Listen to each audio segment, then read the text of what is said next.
Hello, everyone. My name is Akal, and I am a somatic therapist. And I also work with guys, men, on, I guess, how to work with sexual energy. It's a big part of what I do. I personally feel like that, because men are so geared towards sexual expression, it's kind of one of our life's primary drivers. Anyway, I don't want to go too much into that. But what this video is about has to do with technique. Lots and lots of dudes ask me about technique. They're always asking me, what technique should I do, after I masturbate, or, which sexual energy or sexual transmutation technique is best for, raising up the energy or whatever it is. What you need to understand first off is that there are thousands of techniques. Some of them will specifically say they're for sexual energy, and some of the techniques will not. But let me tell you what, all techniques work with sexual energy, either directly or indirectly, because they're working with the body. If they're working with the body, they're working with all the energy of the body. It could be cognitive function. Contemplation even works with sexual energy. Breath work works with sexual energy. Everything works with sexual energy because sexual energy is a base energy. It's a base energy which is connected to all the other energy in the body. It's connected to your respiration, your heart rate, your cognition, it's your immune system. Everything is connected. So we kind of have to pull back and look at sexual energy for what it is and how it's connected to the totality of who you are. Again, we're not conditioned in this way. This is a little bit of we have to kind of relearn what it is to be a human being on some level when you start to want to consider working with sexual energy because of how it's all intertwined and interconnected.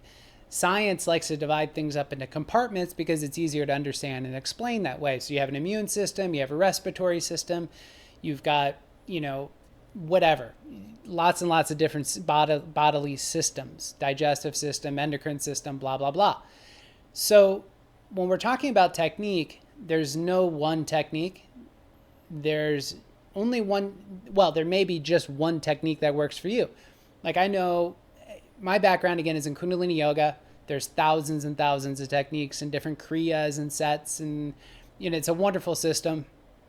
Now, the thing is that I actually know someone who's a Kundalini yogi. He's done literally the same yoga set for 30 years. It works for him. It's correct for him. And that's the same set he always teaches. Again, it's his choice. The reality is that the best technique? Is that the best set? No. What's the best technique and the best set has to do with you, the individual. The guru, the teacher, what is their function? It's to introduce you to new things. It's to introduce you to technique, to philosophy, to understanding.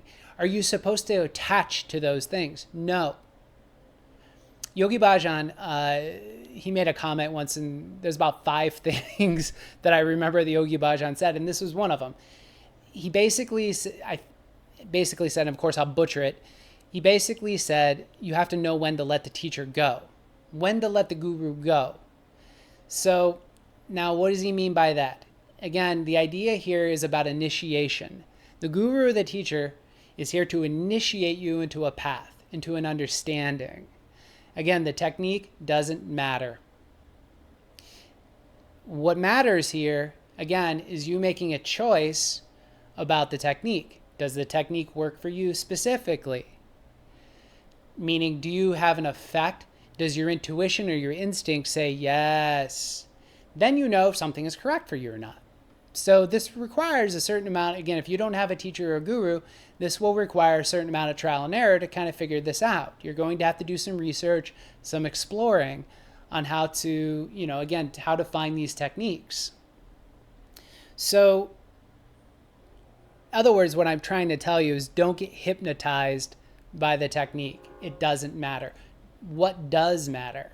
What's the most important thing? That's meditation. Meditation's the most important thing.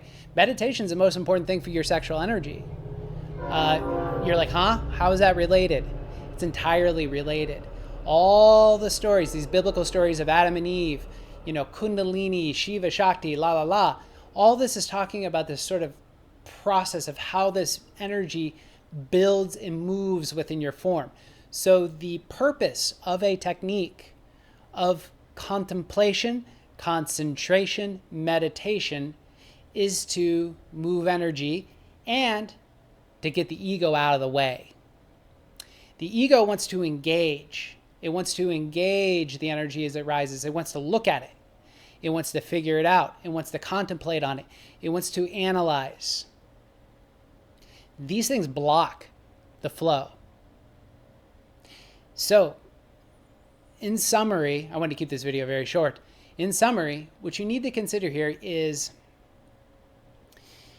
if the technique is here only to move energy, and the point of having this energy move is so that you, the personality, the ego, can surrender to allow the movement, you have to watch your intention.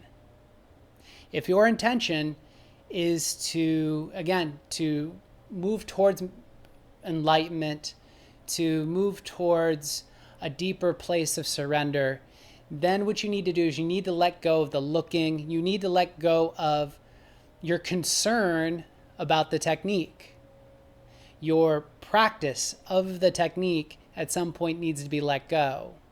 And I can tell you, this is a hard lesson for me.